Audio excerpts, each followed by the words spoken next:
Welcome to Bronze Medal Moms. We aren't going for gold, we are going for bronze on the daily. I'm Amy.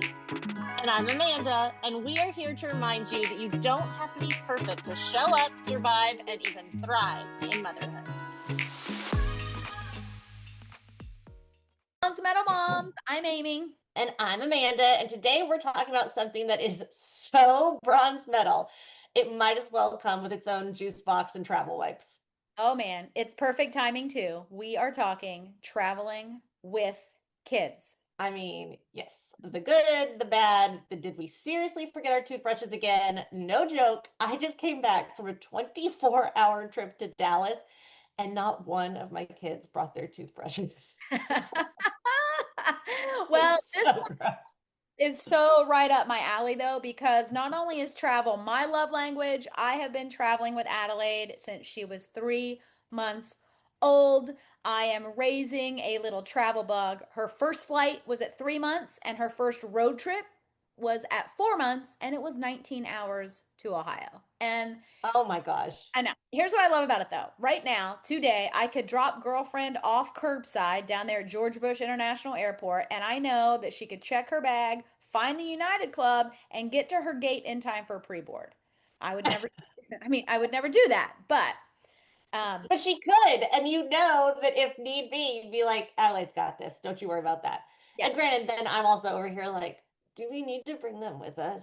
I do love an adults only trip, but I also love the memories of bringing the whole crew. But I've been through the whole gamut from traveling and flying and road tripping with a baby all the way up now to an almost 12-year-old. So I thought this was a really interesting factoid that I found, and it is it's ringing true for me. Apparently, in 2025, multi-generational trips are on the rise, with 47% of travelers choosing this option, like the multi-generational option, which is up 17% from 2024.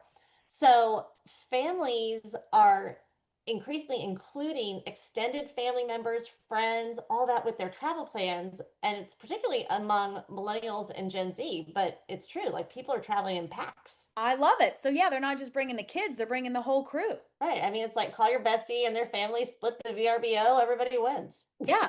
Well, growing up, we really only took one big vacation. My parents had to save up for it every year, and it was like with my parents, my grandparents, and it was a family trip to the beach. And I have some of the best memories from those trips. But now we live so far away. The kids are overscheduled. They're too busy. I really miss that like yearly family trip. Right. Like it's a big event when you Yeah, have yeah. the So yearly we family we trip. do we do travel a lot too with other families just because we have an only child. So we do that pretty often. And here's my travel motto though. And I've always been this way since Adelaide was little with a lot of things, not just travel, but the sooner you travel with them, the sooner they learn how to do it, right? Same Right. goes for restaurants, public spaces, long car rides. You don't get a well-behaved traveler without actually traveling.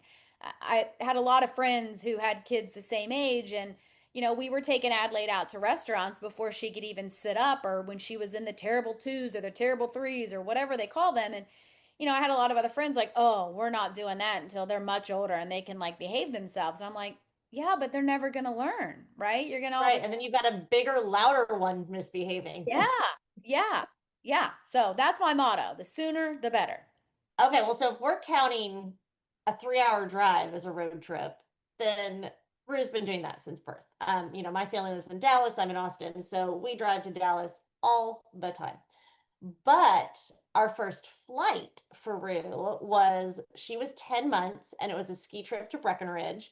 Clearly she didn't go skiing, but it was great. It was great. It was wonderful memories. We had on our lap the whole thing. Now, Roger is a different story. And I think it's really funny because I remember thinking with Rue, and I grew up an airline brat. If y'all don't know this, my parents both worked for the airline, so we flew everywhere. It was cheaper to fly than to drive down the street.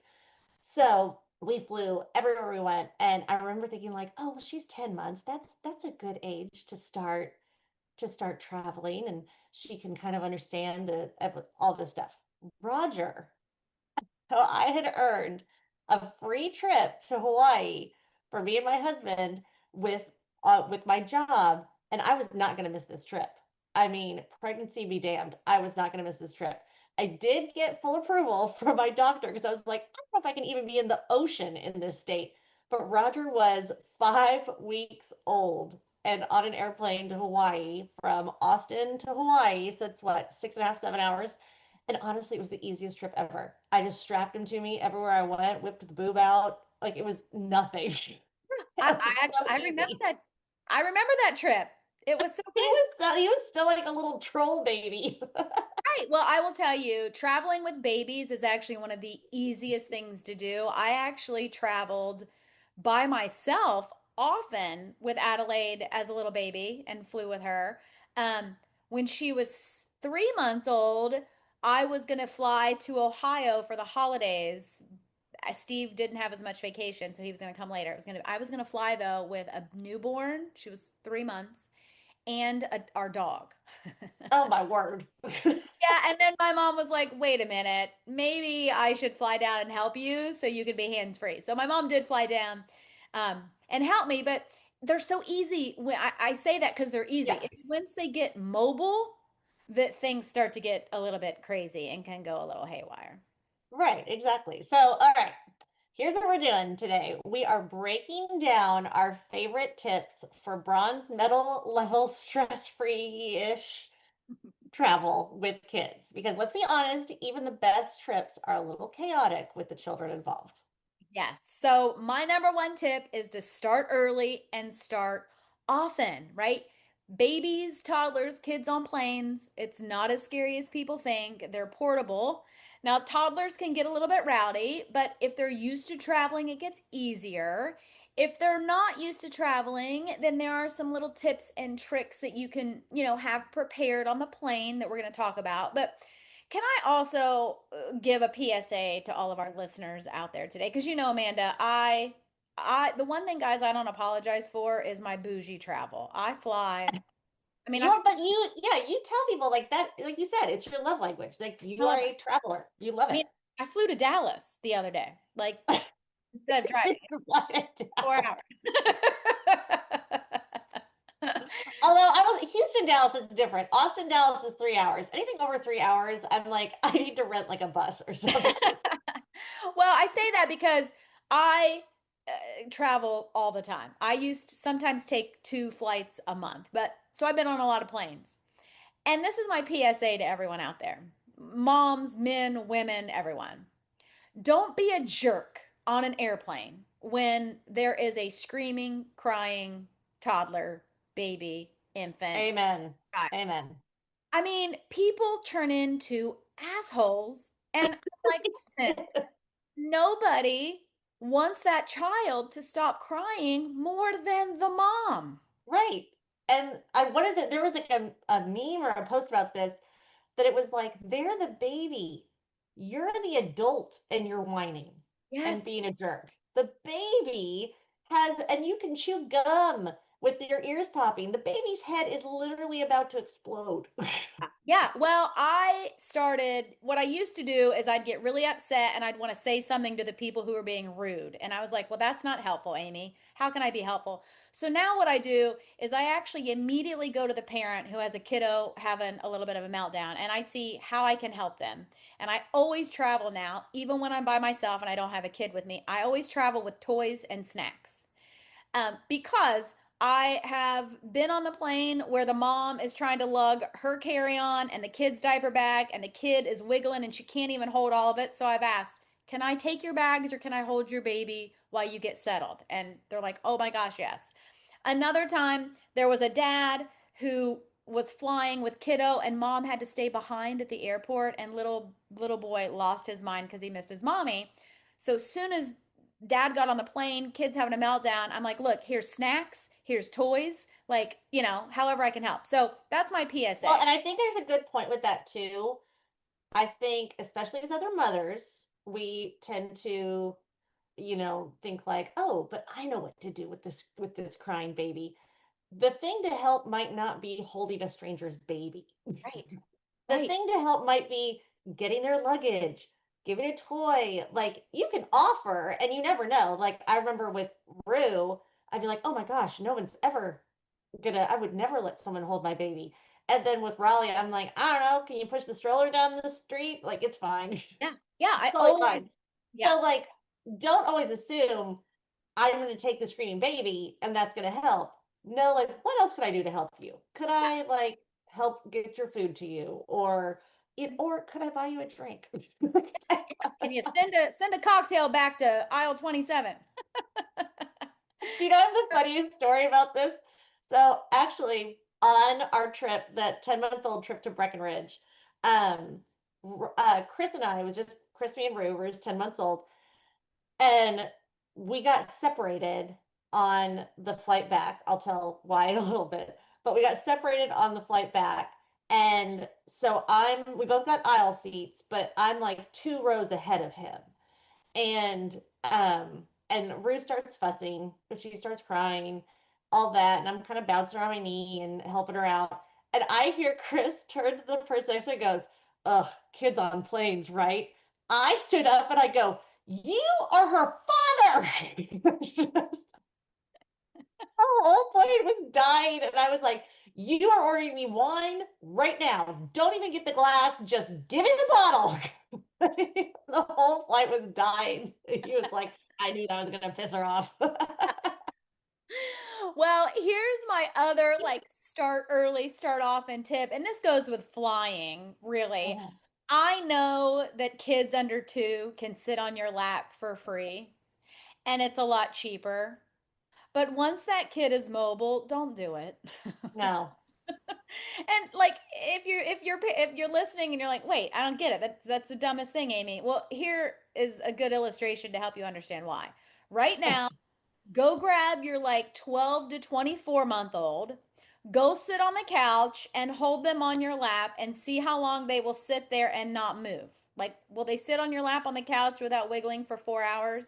Yeah, hard pass. Hard right, pass. exactly. No, even it's very common now that people buy the seat and they put the car seat in there. Yeah, I've seen that. Like that's super Never common. we never personally did that, but yes, I've seen that before. There's a lot of like Yeah, research you have to do because not all seats fit all car seats, but yeah, I've seen that. right, Yeah. right, for sure. All right, tip number 2. Snacks, which kind of bounces off Amy's tips, snacks fix 90% of the problems. Hangry is real at 30,000 feet or at the gas station in the middle of nowhere. Bring all the snacks. Bring all the snacks. In fact, bring snacks they don't usually have at home. Make it special. Suckers, chips, cookies. Rules for health and nutrition go out the window. All right, and this is my favorite story. And if you're friends with Amy and I, you've heard this story before because it's ridiculous. I asked Amy when we first met, we're just, chit chatting, and I was like, what's your favorite travel snack? Because my travel snack is, I really don't drink a lot of Diet Coke, but at least I try not to. I love a Diet Coke, Cheez Its, and Rolos. For like, I mean, the most unhealthy things you could possibly put in your body. That's what I want when I'm on an airplane. I love it. It makes me so happy. So I asked Amy, what's your favorite travel snack? And I was like, a meat stick. Doesn't everybody eat a meat stick when they travel? What is wrong with you? I don't do chocolate chips. I like a meat stick or a hard-boiled egg. The Even two like, smelliest possible things. The well, smelliest possible, a meat stick and a yeah. hard-boiled egg is what this woman this frequent traveler is traveling with. And she's over there helping baby or helping mom hold babies while sucking on a hard-boiled egg. My meat stick egg breath. Well, I had to stop Adelaide from her favorite snack that she's tried a couple times is a tuna packet. And I'm like, okay, listen, even I know you can't bust open a tuna packet on an enclosed, reusable airplane. Gosh, it makes my face hurt. I love it so hard. Well, When you so come in the first time, and now still in an airport, they do. They have a selection like by the chips of meat sticks, and I'm like, she's not the only one. There are no, people just. taking down meat sticks on the plane, which they are a very high protein, healthy option. They are. Listen, I have all kinds of That's healthy, I got all kinds of airplane hacks now, especially like how to make your own like espresso martini before they were like pre-packaged. That's a whole nother episode. But snacks for sure. And I love what you said about rules from home go out the window. Like make it sure. fun, make it special, give them stuff they would normally have, but also don't use it as a time to introduce a new snack or a new food. Oh gosh, no. No, no, no, This is travel is not the time for education. no. Travel is No. staying basic. So like when I just had the two kids, and we would go back and forth to Dallas. So my mom has since passed, but she when she was sick and was getting really sick, we would go to Dallas once or twice a month. Like we're back and forth, back and forth, back and forth. So I would put those kids in the back seat and I would use the center seat as like a snack tray. And it was this like beautiful rainbow smorgasbord of snacks that it was like, get it yourself. Don't ask me. And they'd have their iPads, their headphones, and we would book it back and forth to Dallas all the time. And I was like, it's great. They can handle their own snacks. It's fine. Best. And listen, do you want to know what I remember the most about those family beach trips to Myrtle Beach? We would drive every year. I don't remember how much the hotel cost. I don't remember what the room looked like. I do remember the car ride there, and we would have a cooler with sandwiches because we did not stop for fast food. Like I tell, Yep. I tell Adelaide all the time, growing up in the 80s, fast food was not a thing for us. Like it No. was very rare, very rare. I can remember we would have bologna sandwiches and ham sandwiches. Bologna sandwiches were cut as triangles, ham sandwiches were cut as squares. Like that's what I remember from the road trip.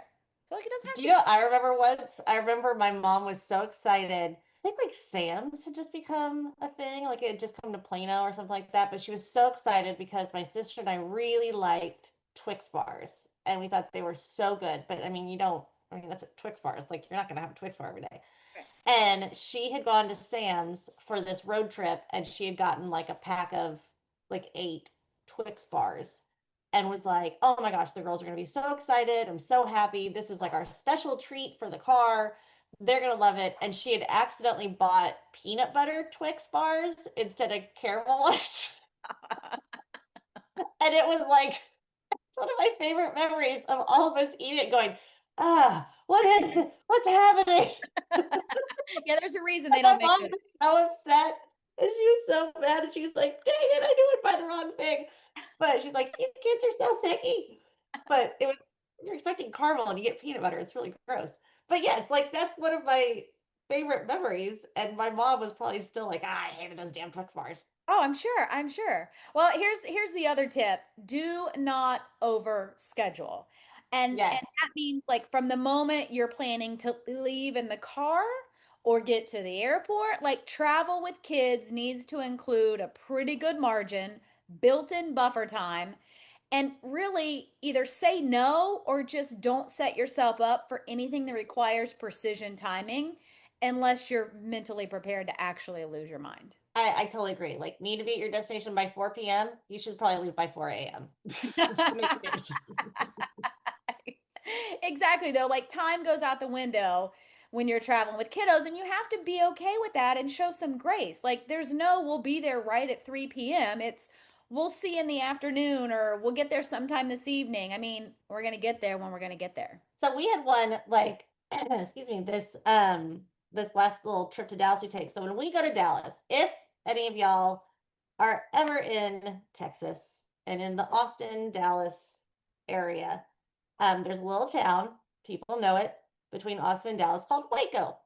Hmm. And we either know it for David Koresh terrible things or for Magnolia Bakery and the Gaineses. But Waco's a magical place. It's where I went to college, my undergrad at Baylor. But it's perfect. It's right in the middle between Austin and Dallas. So we always stop at Baylor because it's nice. The kids can walk around. It's fun for me because it's cute to see everything. Normally, this is like a 15-minute stop. But this last time we went, there's a bear pit because the Baylor's the Baylor Bears, and there's bears in the bear pit. And if it's hot, the bears are usually like in their little caves because I mean they're bears. But I'm telling the bears were so active. They were running around, they were playing with balls, they were playing up on the fence. It was so fun. It was like we spent like an hour and a half there. Yeah. Yeah. We Like could have been in Dallas by the time we were still sitting, hanging out, watching these bears. But the kids had so much fun. parents in. And I loved it. It was great, but it was definitely not part of our scheduled plan. Right. But it was great. I have no regrets of taking an extra hour and a half to let my kids like, hang out with bears. Well, I have a fun like over schedule story. So probably it may have been the same year that you went to Hawaii with the baby. I think it was 2019, and Hmm. it was right after the RV trip, and it was also the trip to Hawaii that our company sends you and I on. And Steve couldn't go this year because he couldn't get off work. Mainly because he had just gone back to work after that leave of absence. He's like, I can't really come back and then go away again.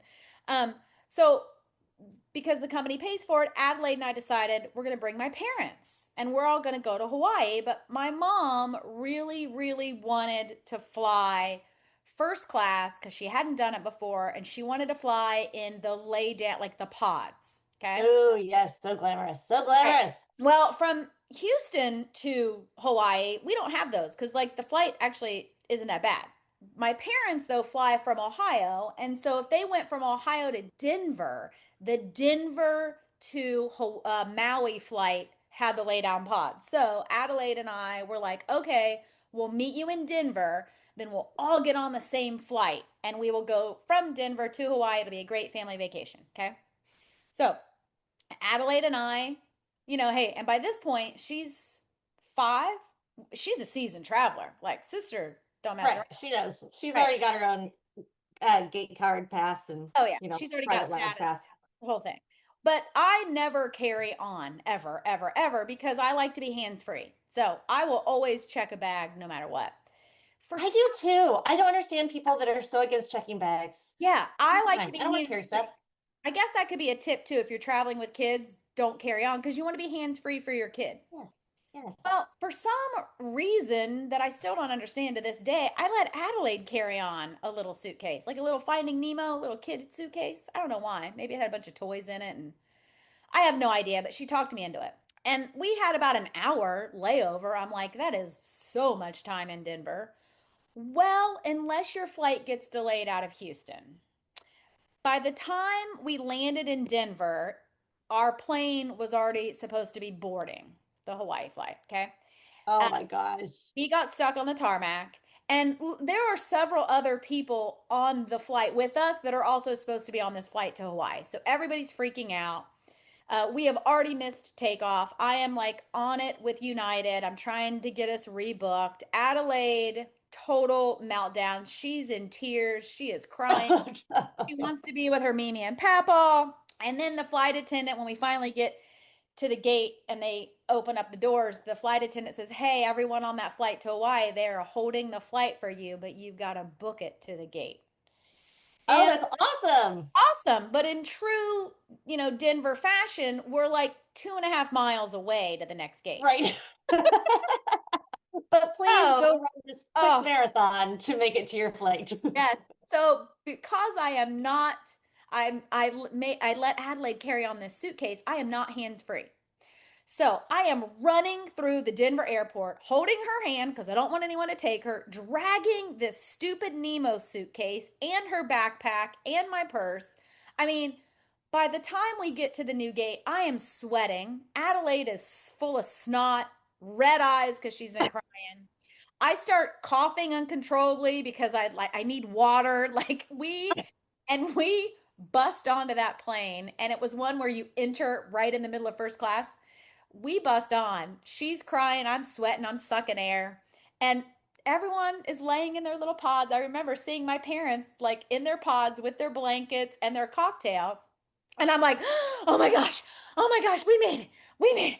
Okay, we made it. And the guy's like, we told you we were going to hold the flight. Calm, like, sit down, calm down, have a drink. Breathe, mother, So, breathe. great. So listen, don't overschedule, but don't also let your kid carry on a carry on. No, So just say, hey, this is perfect. segue to tip number 4. Okay, so we've had 3 tips. First one, start early, start often. Tip 2, snacks, fix everything, all the snacks. Tip 3, don't overschedule. Here's tip 4. Let them carry their own stuff if they want to carry something. Not your responsibility. Not at all. So, and I would say, like, make it small, like it like a little tiny backpack. It gives them ownership. It's one less thing to juggle, stuff like that. Don't make it like a full-on suitcase. Yeah, yeah. Like I did, I always let her carry all of her own stuff, like her iPad, coloring books. And I did a lot of fun stuff when she was a toddler, like a pad of sticky notes, like post-it notes. They can stick that stuff all over the window, all over the back of the chair, and it doesn't damage anything. Like, love that. I always had Smart. I like that. That's yeah. easy. Yeah, a sticker pad. She loved taking stickers and putting them on a piece of paper. But we have always had a rule from the time she could walk till now.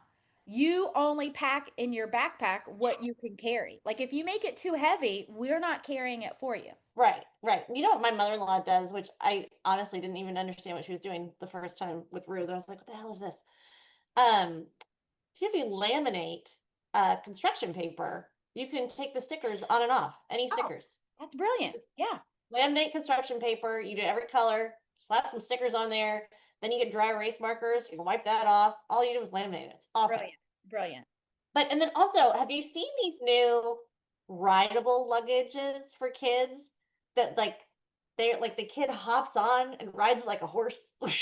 I have because every time we see them, Adelaide's like, man, I wish I could have had one of those. And here's what You're I like, you wouldn't have because I check bags like a yes, winner. no, parents, you do not want your kids to have the ride on suitcases because that's just No. like you have to lug around. And can you imagine if you're ready? I have this visual image of a parent racing full speed to a flight, the kids holding on for dear life. If you're racing, you don't know they just fell off that luggage. They're gone. Oh, no, you could have lost them like 8 gates back. You don't know.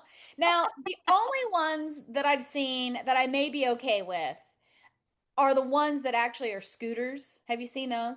No. So it's like the rideable ones, but instead of the kid riding on it, it's for older kids. So in the back of like the handle, a scooter thing falls down with wheels. So your kid can have their suitcase and scooter around the airport. Obviously, that's for older kids, but like if they're old enough to carry their own suitcase, Right. they can do that. But even now, like we don't carry on still. No. I don't carry on. I no, because I don't want to. Right. I don't, Now, the only time I've ever I made don't want to carry stuff. I like to be hands free, especially parents. If you're traveling with kids, being hands free is very important. Which Um, I will say that this is how I grew up because, like I said, I'm an airline brat. And when you're an airline brat, you fly standby all the time. Like, so you might get on a flight, you might not get on the flight. So, really, like the whole scheduling thing doesn't bother me. Chris cannot fly standby. It makes him crazy to not get on a flight. And I'm like, I don't care. So, we've got a night in Minnesota. What should we do? Like, it doesn't bother me at all. But because of that, the way we always traveled was you took like a bigger purse kind of thing, and you always had your toothbrush and a change of clothes. So you could sleep in the clothes you were in if like you were expecting to go to yeah, Colorado, but you got bumped from that flight and the flight took off with your luggage, but you went to New York, you were going to get your luggage for like a day. So you right, just right. needed clothes for the day. So it was just one change of clothes and a toothbrush. Yeah, And I still pack like that, kind of like, okay, well, I'll just bring this extra t-shirt. So I have an extra t-shirt in case someone loses my luggage. But other than that, like, I don't know. Now you can Amazon it to your hotel. yeah. Well, that's one of my tips for new moms traveling too. Everyone always packs an extra change of clothes for like the baby or the kids, but Mm-hmm. mom should also always carry an extra shirt, especially Yeah, if you have like toddler and younger, because so many times I'd be on an airplane and get like spittle or food or like some other like kid snot. And I'm like, boy, wish I had a change of shirt, but right. And you're like, no, I have nothing. Now I get to wear this poop stained shirt for the rest of the day or the that's rest of this great. flight. Great. Well, so to round it out here with tip number 5, it should be no surprise to our listeners that the bronze medal mom final tip is to lower the bar. Like, It's your tip for traveling and your tip for life. yes, we are not here to impress some silly Instagram algorithm, or to make the cutest travel reels of everyone skipping through the airport. I mean, if we all get where we're going and no one cried or had a meltdown for more than 30% of the journey, guess what? Bronze medal. I agree. And honestly, some of the best memories come from like, remember when we forgot the swimsuit but brought 4 pairs of socks kind of moment? Like I still, okay, this is why Rue was crying on that plane. Because I'm also an airline brat, but a terrible traveler. I get information wrong all the time. Like we've gone to the wrong airport. I flew to the wrong city once. No joke, flew to the wrong city. Was on the plane the entire time and did not realize I was going to the wrong city until I landed. And then even when I landed, somebody had to tell me that the actual city I wanted to be at was like 3 hours from there. But so so you should like world don't travel with me unless you're up for like a wild ride. But when we did that flight with Rue at 10 months, I thought our plane left at 1 p.m. And I thought, well, I'm not gonna like make her hang out with an airport until 1 p.m. So I told Chris, I was like, let's stop at the Target right near the airport. We'll let her play in the toy section. We'll let her just play around. Well, turns out the flight left at 11 a.m. and we totally missed it. My husband was not amused. Like most times when we travel, he was totally pissed at me. But it's still a memory that he and I laugh about all the time. And whenever we bring it up, he's always like, wrong airport, wrong city. Totally missed the flight because you're hanging out at Target. And I'm like, yeah, why? It's fine. Right. You weren't even like missing it because you woke up late. Like it was a conscious decision to go to Target. We could have made it easily. We were easily on time. Well, I think that just goes to show that travel, whether it's in a car or an airplane, does not have to be perfect to be meaningful. I mean, I would take a messy, we forgot all the things beach day with my family over a Pinterest perfect, stressed out itinerary any day. I totally agree. So, moral of the story, take the trip, take the chaos, use these tips, but take the sunscreen and the backup charger and at least one toy that doesn't make noise and a change of clothes for yourself, mom. Just a new shirt, just earn a t shirt. And if you've got any other travel tips or a hilarious travel fail, we want to hear it. Remember, you can always message us on Instagram at Bronze Medal Moms or head over to our website at bronzemedalmoms.com. Until next time, keep showing up with snacks, grace, and maybe a backup toothbrush. And remember, bronze is still a medal. Bye, friends. Thanks for listening to our moms on Bronze Medal Moms. Don't forget to subscribe, share with your friends, and leave us a review. We'd love to hear from you. See you soon.